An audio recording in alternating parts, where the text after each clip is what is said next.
What's up guys, I'm James from the Gambino channel, and it's almost that time for E3, and it wouldn't be fair unless I jump on the bandwagon and give my hopes, wishes, and my predictions for this year's conference. First, let's talk about Microsoft. They're going to have their Xbox Scorpio, and I'm extremely excited about this. The idea of 4K 60 frames a second sounds like a great thing for me. Right now, I just downgraded my PC monitor. I sold my 4K monitor. I had a 28-inch 4K. Sold it. It's 60 hertz. I want to trade off a little bit higher resolution for that faster frame rate. So that's what I'll do. I'll have a PC that's really powerful and capable of giving me a 1440p resolution with the 144 frames a second, so I'll get that nice smooth movement. And then I'll be able to use a Scorpio for 4K 60 frames a second. And then it'll kind of give me the best of both worlds until a 144 hertz monitor at 4K becomes affordable. I think the only one in existence right now is like $9,000, so I'm not going anywhere near that. Moving on to price. This is the big one that everyone keeps speculating on. And if I had to guess, I'm going to say it's going to be between $450 and $500, but for the sake of making predictions, I'm going to pick a price and stick with it. So I'm going to pick $450. That's my guess on the price. Given the specs inside of the Xbox Scorpio, Microsoft would be taking a loss at this price. But the reason I believe this could be a possibility is because Microsoft has really deep pockets and they could afford to take a loss on this and it wouldn't ruin their company. On the flip side, they would sell a ton of Scorpios and this could help them gain ground with software again in the future, getting them more on par with PS4 sales. Could be totally wrong and the system could come out for $600. I hope not. I hope it's, if anything, $500 at the most. I think anything past $500 is really pushing it. Console gamers want to be able to have it in somewhat of an affordable price, and when you get a little bit higher, you start going $600, $700, $800,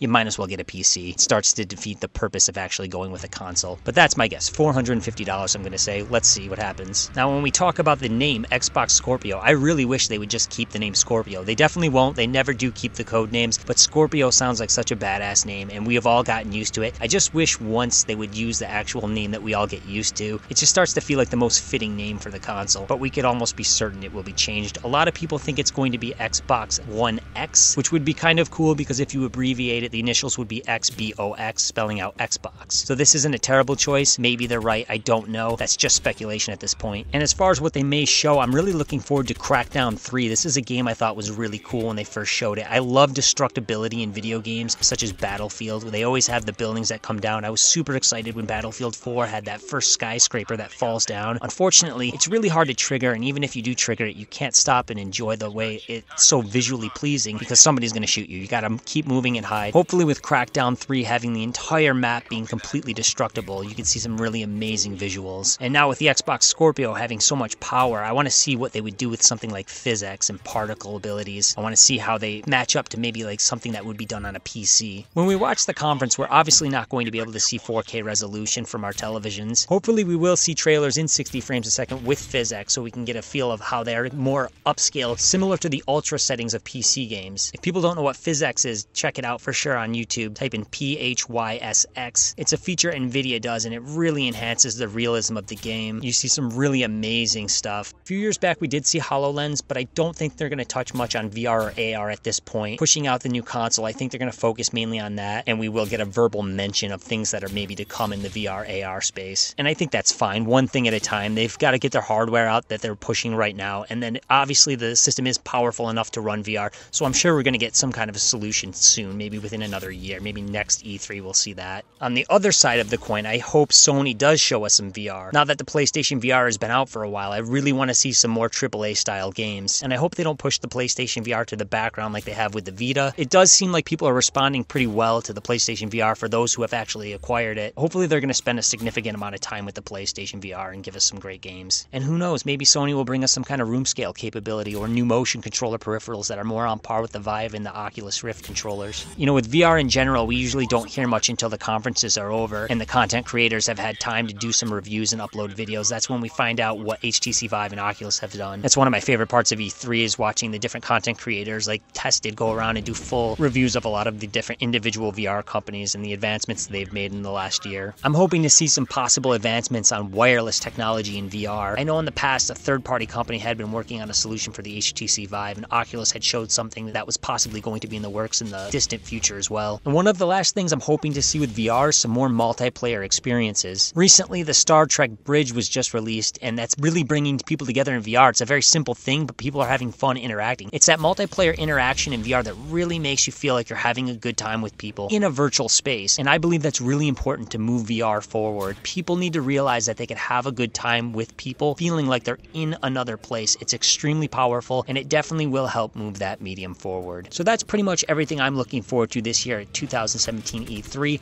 Let me know what you guys are looking forward to. Thank you for watching. Make sure to comment, like, and subscribe, and I'll see you next time.